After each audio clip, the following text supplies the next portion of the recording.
Lénie, je commence? Ouais, ouais, tu peux commencer, tu peux commencer. Ok, bon, ben, du coup, je me présente, je suis Anaëlle, du coup, je suis votre RM physio pour cette année. Et avec moi, j'ai Candice. Candice, Bonjour. Ah oui, je suis tutrice physio pour les labs cette année aussi. du coup, on est en deuxième année de médecine et on va vous présenter deux cours aujourd'hui, donc l'homéostasie et les compartiments lipidiens.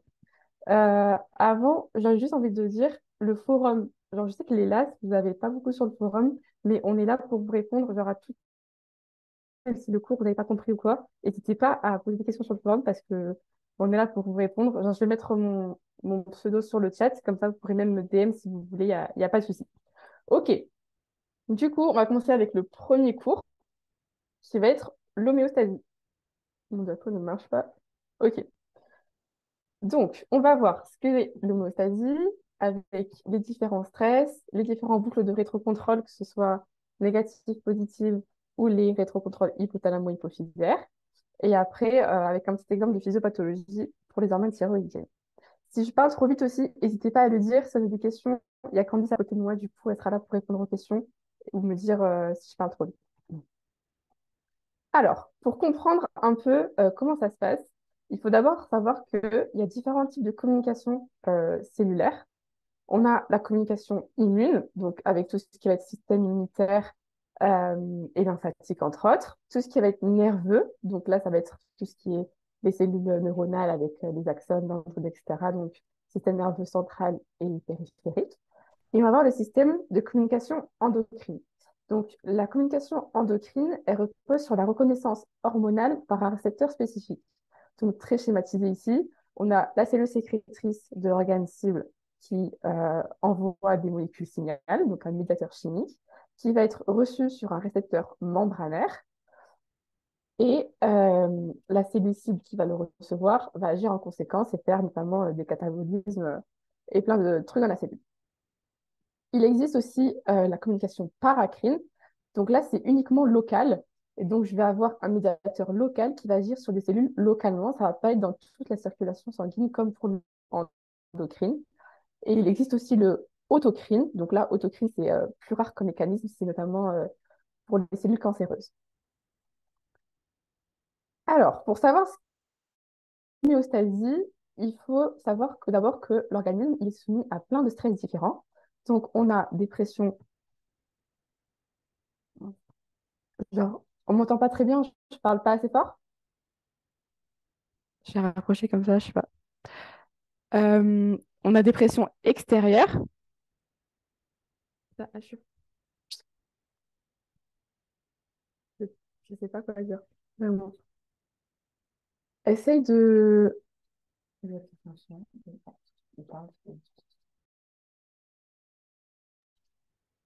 Est-ce que vous m'entendez mieux là?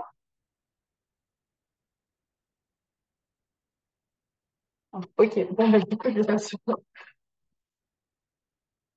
Du coup, l'organisme est soumis à plein de stress différents, que ce soit les pressions extérieures, donc ça va être tout ce qui est température, chaud, froid, les aliments, on mange de l'acidité gastrique. Bon,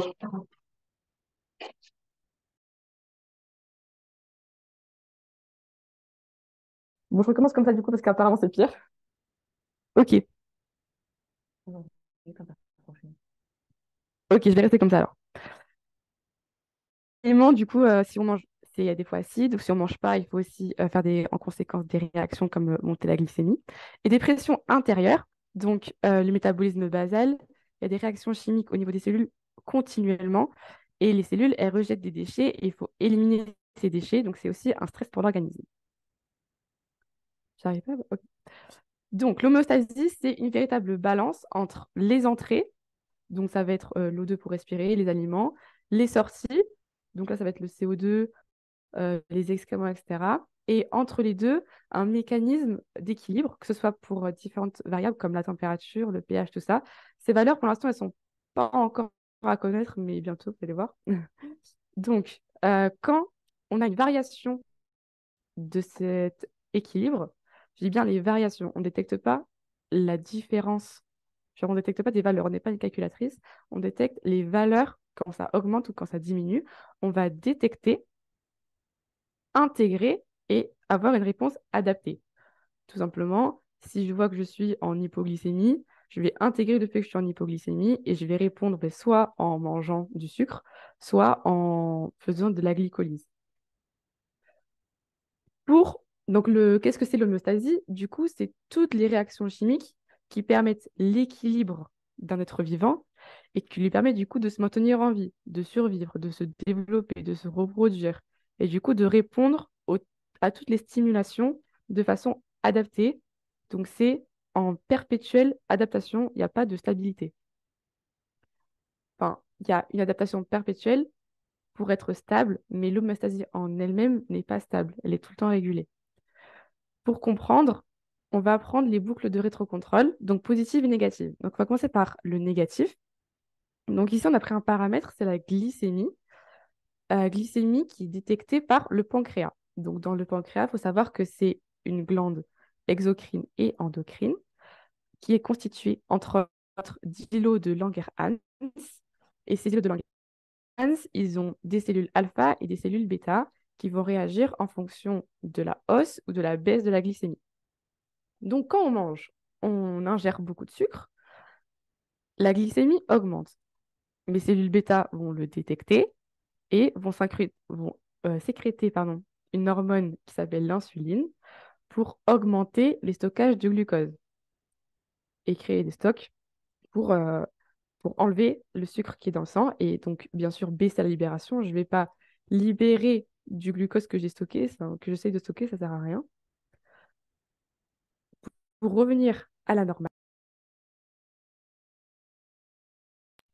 et revenir à environ 1 gramme par litre. À l'inverse, si je ne mange pas ou que je fais un effort et que je suis en hypoglycémie, ce sont mes cellules alpha qui vont agir, qui vont sécréter du glucagon pour cette fois libérer du glucose. Attendez, pardon.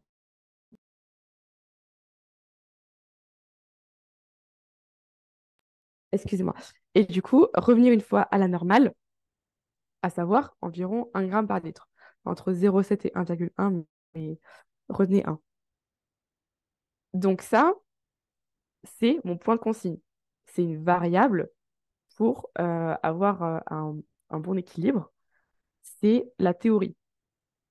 En vrai de vrai, on a des boucles d'ajustement complémentaires qui vont se développer au fur et à mesure de notre quotidien et de nos habitudes. Par exemple très concret, je prends mon petit déj à 7 heures et je mange tous les jours à midi. À 8h30, ma glycémie qui baisse, mais mon corps sait que dans une demi-heure, je mange. Du coup, il va s'adapter et il va momentanément monter le point de consigne. Donc, par exemple, à 1,3 ou 1,2, je dis n'importe quoi, c'est vraiment arbitraire, pour libérer du glucose et attendre le repas. Et quand le repas est fait, le point de consigne revient à la normale. Donc, ce sont des boucles d'ajustement complémentaires, c'est pas figé. Ça, c'était négatif. Rétrocontrôle négatif. Pourquoi? Parce que les cellules inhibent la sécrétion de l'autre. Ok. Et on a un point de contrôle ici qui fait qu'au bout d'un moment, je reviens à la normale. À l'inverse, ici, j'ai une boucle de rétrocontrôle positive. Ces boucles, elles sont vraiment rares, il y en a très peu, et on vous demande d'en connaître une seule, c'est celle de l'accouchement. Pourquoi c'est positif? Parce que chaque stimulation entraîne l'augmentation de la stimulation. Vous allez voir. J'ai une glande ici, l'hypothalamus postérieur, qui va sécréter une hormone qu'on appelle l'ocytocine. Et cette ocytocine, elle va stimuler le myomètre. Le myomètre, c'est le muscle utérin qui va du coup étirer le col et en réponse à cet étirement, va restimuler la glande. Et donc, vous voyez qu'au fur et à mesure, ça augmente, ça augmente. Et donc, mais quand est-ce que ça se finit? En fait, ça va y avoir un point de rupture qui est pour l'accouchement, la sortie du bébé du ventre de la mère, qui va tout arrêter d'un coup, genre ça va faire un gros boom, et du coup, tout s'arrête instantanément presque. Il en reste juste une dernière qui va sécréter le placenta, mais ça, vous verrez plus tard. Retenez juste que dans ces boucles, qui sont très rares, avec l'ocytocine notamment. Il n'y a pas de rétrocontrôle avec une boucle, juste il y a un point de rupture qui fait tout arrêter d'un coup. Ça, c'était rétrocontrôle positif et négatif. Maintenant, il existe des boucles de rétrocontrôle hypothalamo-hypophysaire. Donc, vraiment, vous avez vu ça un peu au lycée, mais je vais quand même redétailler.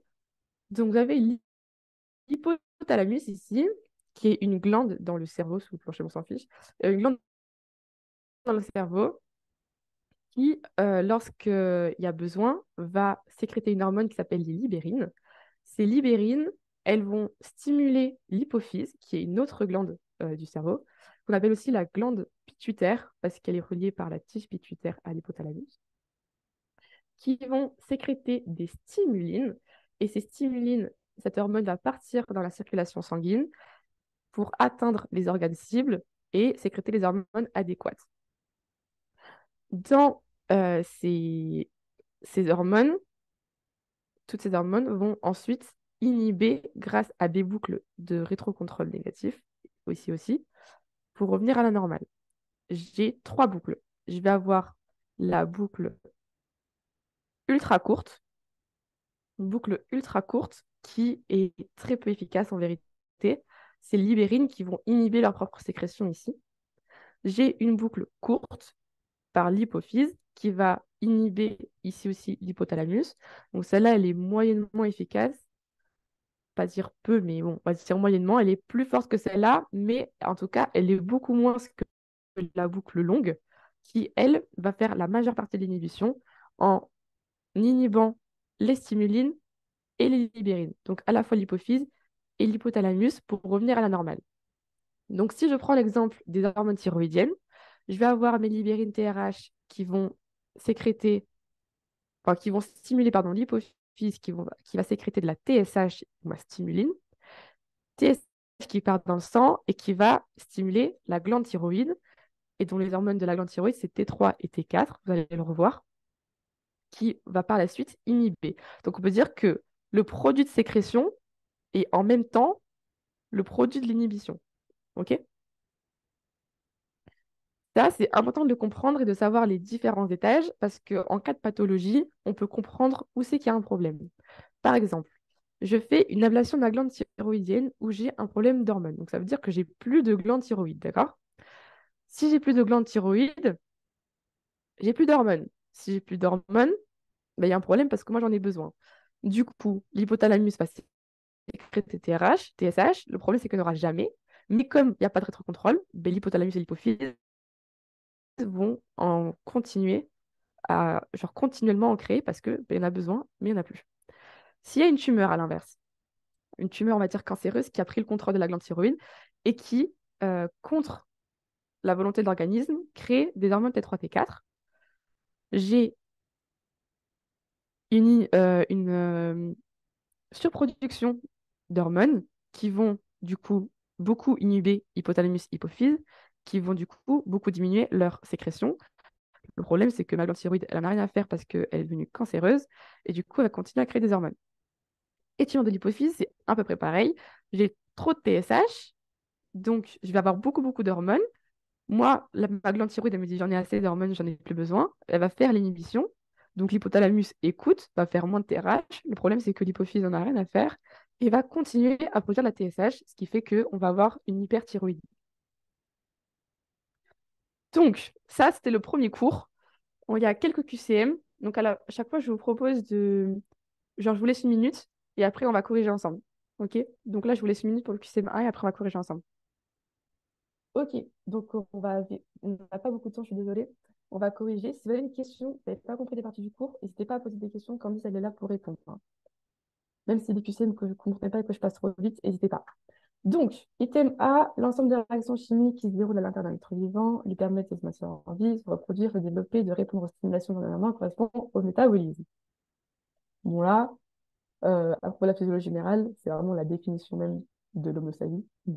Donc, c'est complètement faux, c'est pas le métabolisme, c'est l'homéostasie.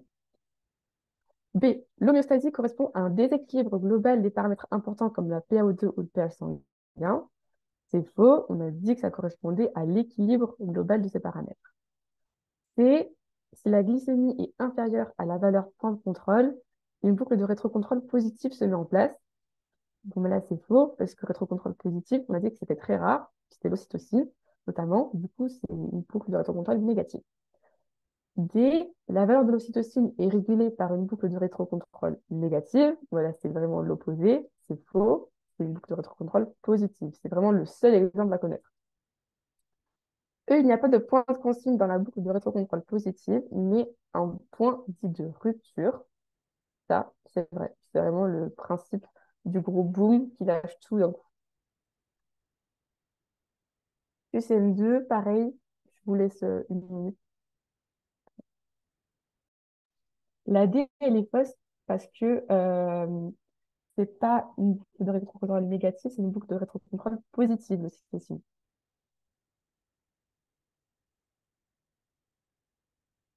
Du coup, on va corriger le deuxième QCM. À propos de la physiologie générale, toujours lire les énoncés. La physiologie correspond au fonctionnement normal de l'organisme. Bon, ben oui, là, c'est vraiment très général. Le concept d'homéostasie est illustré par le maintien à l'état stable de la composition et des propriétés physico-chimiques du milieu intérieur. C'est vrai. Le milieu intérieur, ça va être tout ce qui va être dans notre organisme et tous les principes cellulaires de notre organisme. Le point de consigne d'une variable contrôlée comme la glycémie ne peut en aucun cas être modifié. C'est faux. On a vu qu'il y avait des boucles de rétrocontrôle adaptatives, comme quand je mange mon repas au rue à midi. D, la fonction d'homéostasie correspond à un équilibre stationnaire. C'est faux. C'est pas un équilibre stationnaire. Il y a une perpétuelle adaptation. Vraiment, c'est l'item faux, faux, faux. E, un point de consigne est une valeur de référence à laquelle est comparée une variable contrôlée. Bon, là, c'est vrai. Par exemple, pour la glycémie, un point de consigne est une valeur de référence, c'était 1 gramme, à laquelle est comparée une variable contrôlée, en l'occurrence la glycémie. Ok, troisième QCM. En vrai, c'est vraiment du général, c'est pour que vous sachiez si vous avez bien compris le cours ou pas. Ok, du coup, on va corriger celui-là. À propos des boucles de rétrocontrôle positives, un exemple est représenté par la sécrétion d'ocytocine lors de l'accouchement. Oui, c'est vraiment l'exemple qu'on a dit en cours, enfin, il y a vraiment 10 minutes.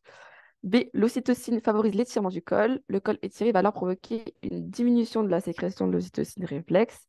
C'est faux. On a dit que la glande et le myomètre augmentaient chacun la sécrétion pour faire une énorme boucle. Du coup, c'est faux. C, des contractions précoces peuvent entraîner un accouchement prématuré. Bon, c'est un peu le seul item qu'il fallait un peu voir plus que le cours. Oui, pourquoi? Parce que si j'ai une contraction précoce, ça va envoyer un signal à la glande qui va refaire un signal, etc. Du coup, oui, je peux avoir un accouchement prématuré, donc cet item est vrai. D, la fin d'une boucle de rétrocontrôle négative se traduit par un événement brutal, comme la naissance par exemple. Bon, là, c'est faux, parce que c'est la boucle de rétrocontrôle positive. E, ce sont les boucles les plus répandues. Non, au contraire, elles sont très rares. Ok, on va passer au QCM. Je sais pas si je fais.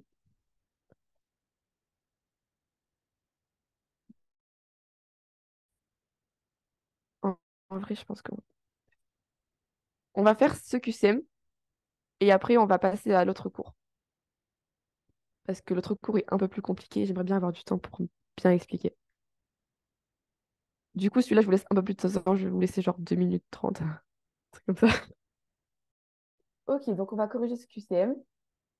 Donc, une patiente atteinte de cancer de la thyroïde subit une thyroïdectomie totale. Donc, c'est une ablation de la thyroïde. Il est exact que la synthèse d'hormones thyroïdiennes T3 et T4 sera fortement diminuée et leur sécrétion quasi nulle.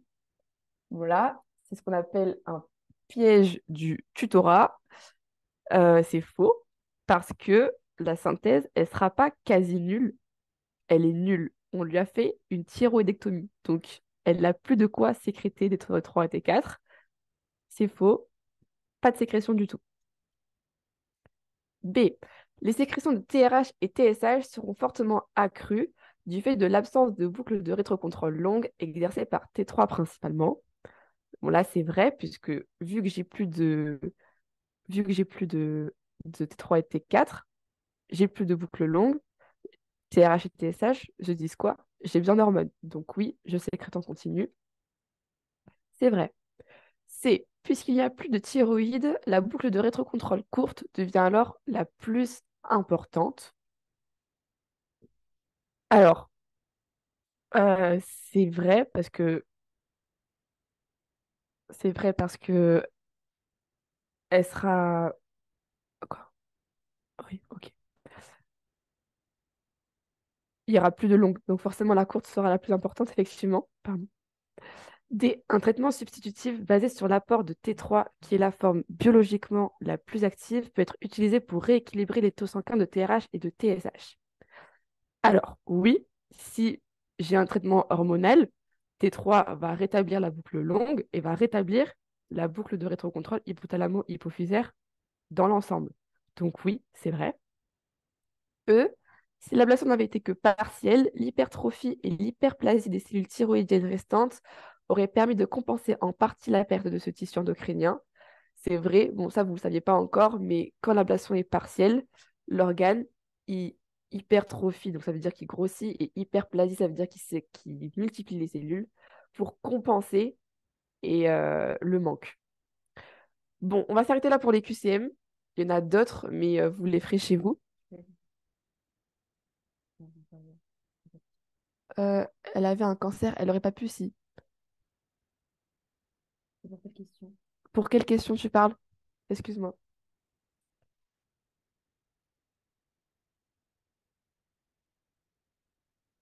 Oui, c'est une ablation pour cause de cancer. Donc elle a plus de thyroïde du tout. Donc elle sécrétera plus d'hormones. Les QCM, ils seront sur le diapo. Vous les aurez sur le tuto web. Mais on parle de si elle avait eu un cancer, mais qu'il n'avait pas trop pris de l'ampleur et qu'il avait été que sur une partie. À ce moment-là, on aurait pu faire une chirurgie, mais couper uniquement la moitié de la thyroïde. Et du coup, les cellules restantes, elles auraient compensé la perte du tissu endommagé. Voilà. Ok, donc je m'arrête là pour ce cours sur l'homéostasie. On va passer au cours sur les compartiments liquidiens.